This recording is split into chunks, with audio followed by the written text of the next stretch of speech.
জাতির পিতার ৪৭তম শাহাদাত বার্ষিকী ও জাতীয় শোক দিবস উপলক্ষে রাজধানীর বঙ্গবন্ধু আন্তর্জাতিক সম্মেলন কেন্দ্রে আওয়ামী লীগ আয়োজিত আলোচনা সভায় বক্তব্য রাখছেন প্রধানমন্ত্রী শেখ হাসিনা। সরাসরি যাচ্ছি সেখানে। আরজুমণি আমার সেজ ফুপুর মেয়ে, আর আমার মেজ ফুপুর ছেলে হচ্ছে শেখ ফজলুল হক মনি। পর সেখানে বসে আছে 5 বছরের শিশু, তারপর 3 বছরের। রক্তাক্ত মা বাবার লাশের পাশে দাঁড়িয়ে বাবা ওঠো মা ওঠো চিৎকার করেছিল, কিন্তু বাবা আমার সাড়া পায়নি। নির্মমভাবে তাকে হত্যা করে। একজন মুক্তিযোদ্ধা ছিল। একই সাথে আক্রমণ করেছিল আমার সেজু ফুপুর বাড়ি। আমার ফুপু আব্দুর রব সানিয়াবাদ, মুক্তিযোদ্ধা সংগঠক, কৃষিমন্ত্রী। তাকে শুধু না, পরিবারের সকলকে একসাথে দাঁড় করিয়ে বাঁশ ফায়ার করেছিল। গুলির আঘাতে আমার ফুপু আব্দুর রব সানিয়াবাদ মারা যান, সাথে তার 10 বছরের ছেলে আরিফ, 13 বছর মেয়ে বেবি, 4 বছর নাতি সুকান্ত, ভ্রাতুষ পুত্র মুক্তিযোদ্ধা শহীদ সানিয়াবাদ এবং আব্দুর নঈম রেন্টু। আমি হোসেন আমরি খালাতো ভাই। সে একজন সাংস্কৃতিক কর্মী ছিল। তারা মৃত্যুবরণ করেন গুলির আঘাতে। আমার ফুপু, আমার আরো 2জন ফুফাতো বোন, ভাই, এরা সবাই আহত ছিল। ওই বাড়ির কাজের লোকজন সহ তাদেরকে হত্যা করে। আমার ছোট ফুপুর বাড়িতে যে আমার ছোট ফুপাকে খোঁজে। 15 আগস্ট একই সাথে 3টে বাড়িতে এরকম হত্যাকাণ্ড ঘটল। আর যে খুনির এই হত্যাকাণ্ড ঘটিয়েছে তাদেরকে কিন্তু ইন্ডেমনিটি দেওয়া হয়েছিল। 15 আগস্ট যারা শাহাদাত বরণ করেছেন, আমি তাদের আত্মার মাগফিরাত কামনা করি। আমাদের বাড়ি যখন আক্রমণ করে, সেগুলার আঘাতে মোহাম্মদপুরের কয়েকটি বাড়িতে সেগুলা যে পড়ে, সেখানে 13 জন মানুষ মারা যায়, অনেকে আহত ছিল। আমি তাদের আত্মার মাগফিরাত কামনা করি। আজকে যখন চারিদিকে অনেক সোচ্চার হয়, মানবাধিকারের প্রশ্ন আসে, মানবাধিকারের কথা বলা হয়, আমাদের সরকারকে মানবাধিকারের ব্যাপারে প্রশ্ন করে। যারা এই প্রশ্ন করে তাদের কাছে আমার জিজ্ঞাসা, আমাদের মানবাধিকার 15 আগস্ট আমরা যারা আপন জন হারিয়েছি, তাদের মানবাধিকার কোথায় ছিল? আমাদের তো বিচার চাওয়ার অধিকার ছিল না। আমি আমার বাবা মা হারিয়েছি, আমি মামলা করতে পারবো না, আমি বিচার চাইতে পারবো না। কেন? আমি দেশের নাগরিক না? আমি আমার ছোট বোন রেহানা বিদেশে ছিলাম, বেঁচে গিয়েছিলাম ঘাতকের নির্মম বুলেট আঘাত থেকে। এই বাচ্চা কত যন্ত্রণার বাচ্চা, যারা এই বাচ্চা তারা জানে। কিন্তু আমাদের মানবাধিকার যে লঙ্ঘন করা হয়েছিল, 96 সালে যদি সরকারে আসতে না পারতাম, যদি ইন্ডেমনিটি অর্ডিন্যান্স বাতিল করতে না পারতাম, এই হত্যার বিচার কোনোদিন হতো না। বারবার বাধা এসেছে, এমনকি বক্তৃতায় বিচার চাওয়ার কথা বলতে যেও বাধা পেয়েছি, যে এই কথা বলে নাকি কোনোদিন ক্ষমতায় যেতে পারবো না, এরকম আমাকে শুনতে হয়েছে। আমি বাধা মানি নাই। আমি এই দাবিতে সোচ্চার হয়েছি, দেশে বিদেশে জনমত সৃষ্টি করার চেষ্টা করেছি। সর্বপ্রথম এই হত্যার প্রতিবাদ করে বক্তৃতা দিয়েছে রেহানা 79 সালে সুইডেনে। এরপর আমি 80 সালে বিদেশে গেছি, একটা কমিশন গঠন করেছি, চেষ্টা করেছি আন্তর্জাতিকভাবে। তখন তো দেশে আসতে পারিনি, আমাকে আসতে দেওয়া হবে না। 81 সালে বিদেশে আসার পর, তারপর থেকে জনমত সৃষ্টি করেছি। কত অপপ্রচার চালানো হয়েছে আমার বাবার নামে, ভাইয়ের নামে, মায়ের নামে, মিথ্যা অপপ্রচার। কোথায় সেগুলি? কত রকমের মিথ্যা অপপ্রচার দিয়ে দিয়ে মানুষকে বিভ্রান্ত করার চেষ্টা করা হয়েছে। তারপরেও যখন দেখে যে না, বাংলাদেশের মানুষের মন থেকে জাতির প্রিয় বঙ্গবন্ধুকে মুছে ফেলা যায় না, একটা যুদ্ধ বিধ্বস্ত দেশ গড়ে তুলে তিনি যখন দেশকে উন্নয়নের পথে এগিয়ে নিয়ে যাচ্ছেন, যে শত বাধা দিয়েও 7 জন আওয়ামী লীগের সংসদ সদস্যকে হত্যা করেছে, একের পর এক নেতাকর্মীদের হত্যা করেছে। 70 নির্বাচনের পরপরই তো হত্যাকাণ্ড শুরু করেছে সেই পাকিস্তানি শাসকরা। পাবনায় মোহাম্মদ রফিক, যিনি এমপি নির্বাচিত হয়েছিলেন, 22শে ডিসেম্বরই 7ই ডিসেম্বর নির্বাচন, 22শে ডিসেম্বর তাকে হত্যা করেছে। খুলনায় মমতাজ হোসেন, তাকে 23 ডিসেম্বর হত্যা করেছে এবং সেই হত্যাকাণ্ড 75 পর চলেছে এবং সেই হত্যাকাণ্ড স্বাধীনতার পরে চলেছে। এত বাধা, পাটের গুদামে আগুন, থানা লুট, নানাভাবে ব্যতিব্যস্ত করা, তারপর খাদ্যের জাহাজ নগদ অর্থ দিয়ে কেনা, সেই জাহাজ ঘুরিয়ে দিয়ে 74 দুর্ভিক্ষ ঘটানো, সবই তো একটা চক্রান্ত ছিল। তা এত কিছু করেও যখন পারেনি, তখন এই হত্যাকাণ্ড ঘটালো, বাংলাদেশের ইতিহাস থেকে জাতির পিতার নাম মুছে ফেলে দিল। 7ই মার্চের ভাষণ নিষিদ্ধ, মুক্তিযুদ্ধের ইতিহাস বিকৃত। 15ই আগস্ট 32 নম্বর ওই ধানমন্ডি, লাশগুলি তো পড়েছিল। কত স্লোগান, বঙ্গবন্ধু আমরা আছি যেখানে, তুমি আছো যেখানে, আমরা সেখানে, অনেক অনেক স্লোগান তো ছিল। কোথায় ছিল সে মানুষগুলি? একটি মানুষ ছিল না সাহস করে এগিয়ে আসার, একটি মানুষ ছিল না প্রতিবাদ করার। কেন করতে পারেনি? এত বড় সংগঠন, এত সমর্থক, এত লোক, কেউ তো একটা কথা বলার সাহস পায়নি। 15ই আগস্ট থেকে 16ই আগস্ট ওই লাশ পড়েছিল। 16ই আগস্ট বঙ্গবন্ধু শেখ মুজিবকে নিয়ে গেল টুঙ্গিপাড়া, কারণ দুর্গম পথ, যেতে 24 ঘন্টা, 22 থেকে 24 ঘন্টা সময় লাগে, তাই কেউ যেতে পারবে না। তাই সেখানে নিয়ে মা বাবার কবরের পাশে সেখানে মাটি দিয়ে আসে। সেখানকার মৌলভী সাহেব আপত্তি করেছিলেন যে আমি গোসল দেব, কাফন দাফন, কিছু নিয়ে যাননি, শুধু দিয়ে গেছেন, একটা দেশ দিয়ে গেছেন, একটা জাতি দিয়ে গেছেন, পরিচয় দিয়ে গেছেন, আত্মপরিচয় দিয়ে গেছেন। বিধ্বস্ত বাংলাদেশকে গড়ে তুলে উন্নয়নের পথে যাত্রা শুরু করে দিয়েছেন। কিছুই নিয়ে যাননি বাংলাদেশের মানুষের কাছ থেকে। বাংলাদেশের গরিব মানুষকে যে রিলিফের কাপড় তিনি দিতে পারতেন, সেই রিলিফের কাপড়ের পাড় ছেড়ে সেটা দিয়েই তাকে কাফন দেওয়া হয়েছিল। বাংলাদেশের মানুষের কাছে কিছু নিয়ে যায়নি। আমার বাবা মা ভাই বোন কেউ কিছু নিয়ে যায়নি। ওই 16 তারিখে সমস্ত লাশ নিয়ে বনানীতে মাটি চাপা দিয়ে রাখা হয়েছিল। মুসলমান হিসেবে যে এতটুকু দাবি থাকে জানাজা পড়ার, সেটাও তো পড়েনি। একটু কাফনের কাপড় সেটাও দেয়নি। কিন্তু 75-এর ঘাতকরা হত্যার পর বাংলাদেশকে ইসলামিক রাষ্ট্র ঘোষণা দিয়েছিল, কিন্তু ইসলামিক কোনো বিধি তারা মানেনি। আমার এটা প্রশ্ন, আমাদের নেতারাও তো এখানে আছেন, জাতিপিতা তো অনেকে ফোনও করেছিলেন। কি করেছিলেন তারা? বেঁচে থাকতে সবাই থাকে, মরে গেলে যে কেউ থাকে না তার জীবন্ত প্রমাণ। এই জন্য আমি কিছু আশা করি না, কিন্তু আমার একটাই কথা, এই দেশ জাতির পিতা স্বাধীন করেছিলেন এই দেশের দুঃখী মানুষের মুখে হাসি ফোটাবেন বলে। তাই আমার একটাই প্রচেষ্টা,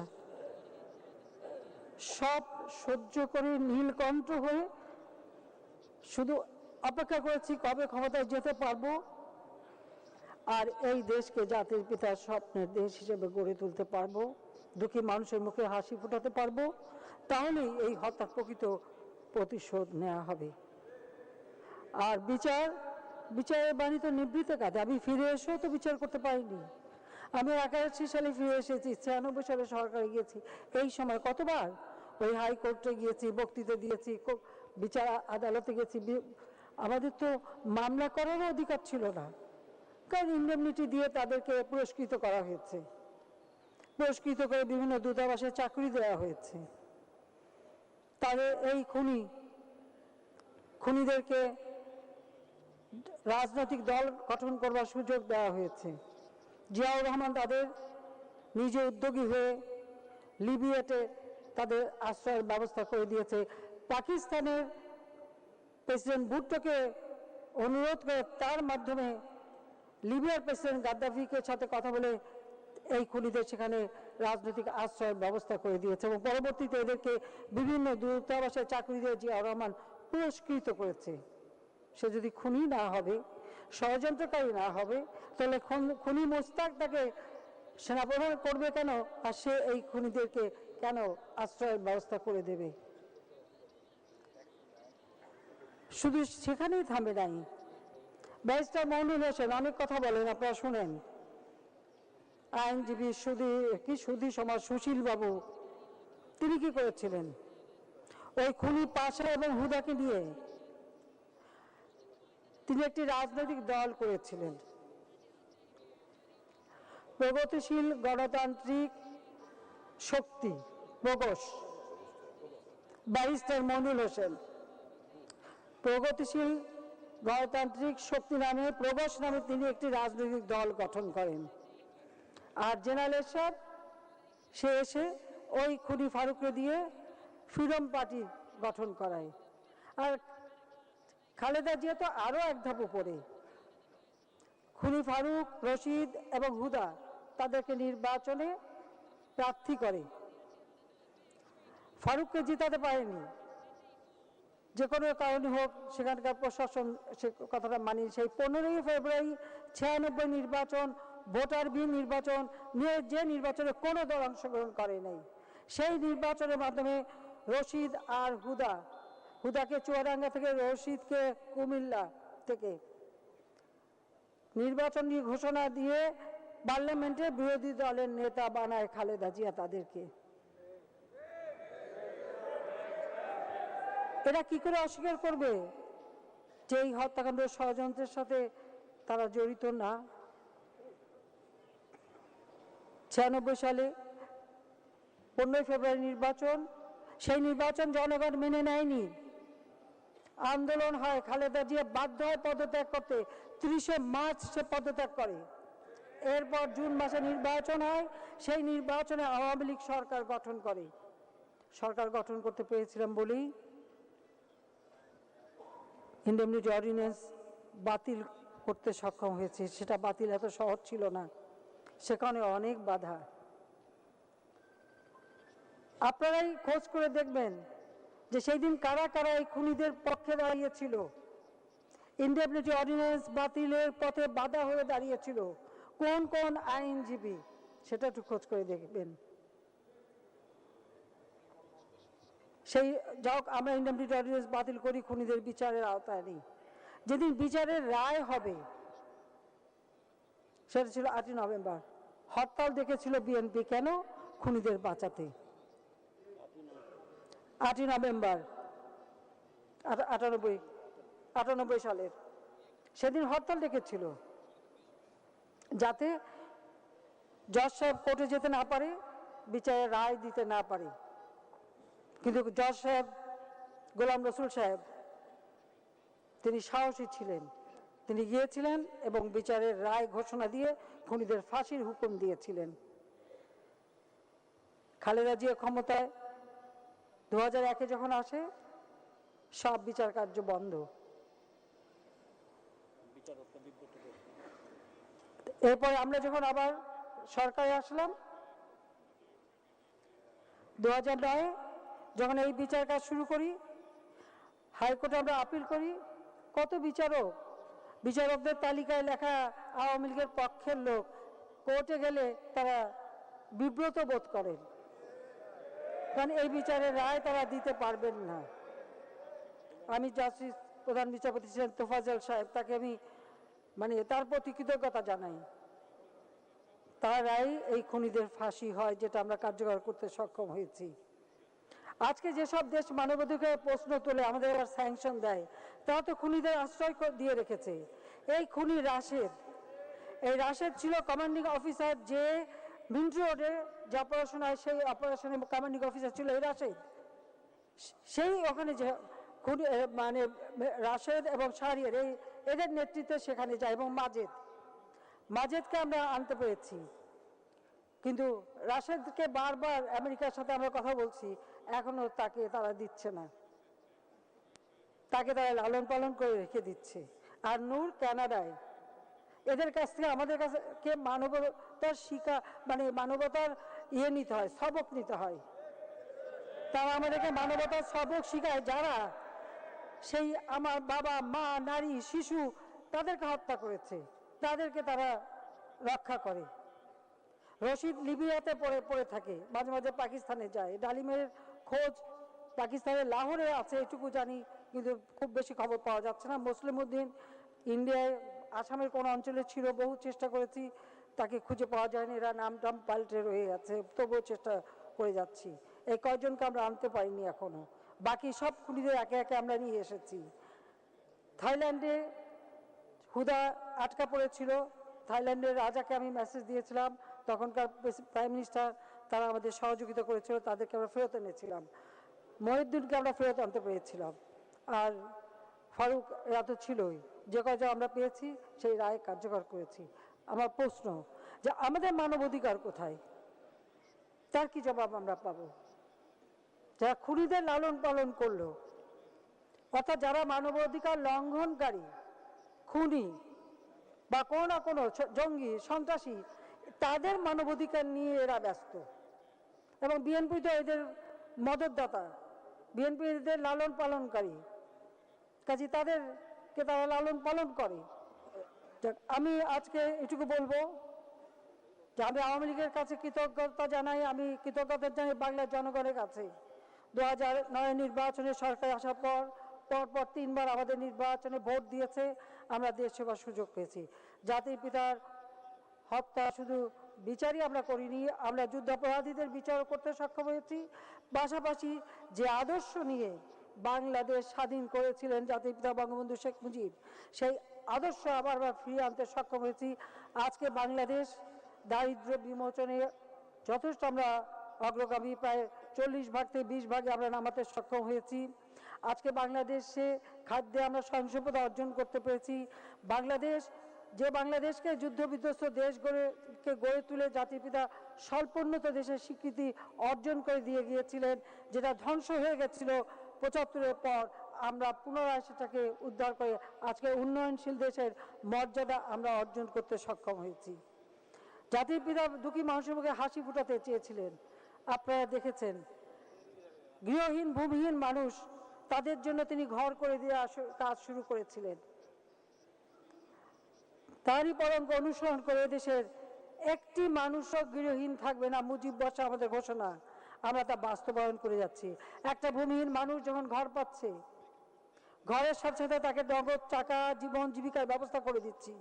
তার মুখের যে হাসি, সেই হাসিটা যখন আমি দেখি, আমার মনে হয় এই হাসি দেখে নিশ্চয়ই আমার বাবার আত্মা শান্তি পায়, নিশ্চয়ই বেহেশতে থেকে তিনি দেখেন। তিনি চেয়েছিলেন স্বাস্থ্যসেবা জনগণের দোরগোড়ায় পৌঁছে দিতে কমিউনিটি ক্লিনিক আমরা তৈরি করেছি। তিনি পল্লী স্বাস্থ্য কেন্দ্র করতে চেয়েছিলেন, সেই আদর্শ নিয়েই আমি কমিউনিটি ক্লিনিক করি, যেটা খালেদা জিয়া এসে বন্ধ করে দিয়েছিল, চালু করেছে। আজকে 30 প্রকার ঔষধ আমরা তার মাধ্যমে বিনা পয়সায় দিচ্ছি। মাতৃমৃত্যু হার কমিয়েছে, শিশু মৃত্যু হার কমিয়েছে, মানুষের স্বাস্থ্য সেবা আমরা দিয়ে যাচ্ছি। আমরা শুধু খাদ্যের স্বয়ংসম্পূর্ণ, খাদ্য পুষ্টি ব্যবস্থা আমরা করে দিচ্ছি।